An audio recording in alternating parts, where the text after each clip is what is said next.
జిల్లా పరిషత్ వేదిక ప్రజా సమస్యలను చర్చించి పరిష్కారం చేసేందుకు ఒక వేదికనని తాండూరు ఎమ్మెల్యే బియ్యని మనోహర్ రెడ్డి అన్నారు. బుధవారం వికారాబాద్ పట్టణంలో జిల్లా పరిషత్ నూతన భవన ప్రారంభోత్సవం నిర్వహించడం జరిగింది. ఈ సందర్భంగా ఆయన మాట్లాడుతూ గ్రామీణ ప్రాంతాల ప్రజల సమస్యలను చర్చించి పరిష్కారం చేసేందుకు జిల్లా పరిషత్ ఎంతగానో ఉపయోగపడుతుందని ఆయన అన్నారు. ఈ కార్యక్రమంలో తెలంగాణ శాసనసభ స్పీకర్ గడ్డం ప్రసాద్ కుమార్, ఉమ్మడి రంగారెడ్డి జిల్లా ఎమ్మెల్సీ పట్నం మహేందర్ రెడ్డితో జిల్లా పరిషత్ చైర్మన్ సునీత మహేందర్ రెడ్డి, పరిగి ఎమ్మెల్యే రామ్మోహన్ రెడ్డి అధికారులు పాల్గొన్నారు.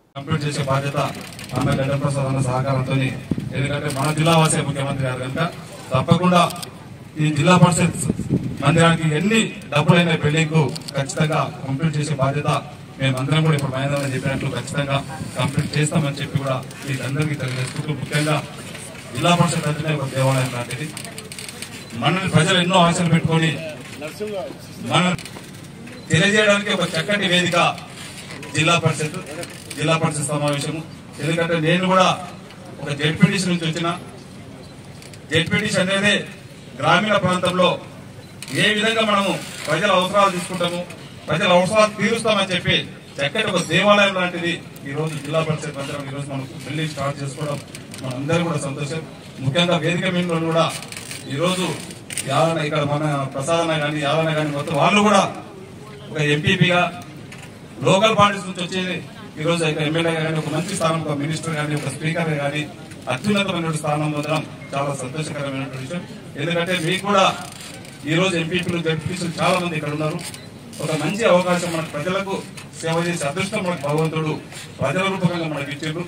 దాన్ని సద్వినియోగం చేసుకుని ఖచ్చితంగా ఇక్కడ ఉన్నటువంటి మళ్ళీ జడ్పీటీసీలు కానీ ఎంపీపీ కానీ మీరు అందరూ కూడా అత్యున్నతమైనటువంటి పోస్టులకు మమ్మల్ని ఏ విధంగా అయితే జడ్పీటీసీగా నేను కూడా ఒక బీసీపీ చైర్మన్ గా ఈ రోజు ఒక తాండూరు ప్రజల ఆశీర్వాదంతో ఒక ఎమ్మెల్యే ఏ విధంగా అయితే మీరు కూడా అంచెలంచెలుగా అందరు ఎదగాలని చెప్పి కూడా మీరందరికీ కోరుకుంటూ, ముఖ్యంగా అధికారులు కూడా జిల్లా పరిషత్ అధికారులు కూడా వాళ్ళ సమస్యలు కొన్ని తెలిపినాను. ఖచ్చితంగా వాళ్ళ సమస్యలు కూడా గౌరవ స్పీకర్ గారి సహకారంతో ముఖ్యమంత్రి గారి దృష్టికి తీసుకెళ్తాం.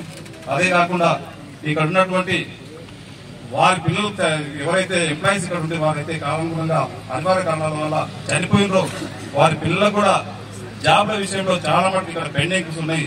కలెక్టర్ గారి సహకారంతో ఖచ్చితంగా మన ప్రసాదన సహకారంతో ముఖ్యమంత్రి గారి దృష్టికి తీసుకొచ్చి ఆ విషయాలను కూడా అలాంటి వారిని కూడా ఖచ్చితంగా రిక్రూట్మెంట్ అయ్యే విధంగా ఖచ్చితంగా ప్రయత్నం చేస్తామని చెప్పి కూడా తెలియజేసుకుంటూ నాకు అవకాశం ఇచ్చిన వారందరూ కూడా మనస్ఫూర్తిగా ధన్యవాదాలు తెలుపుకుంటున్నాను.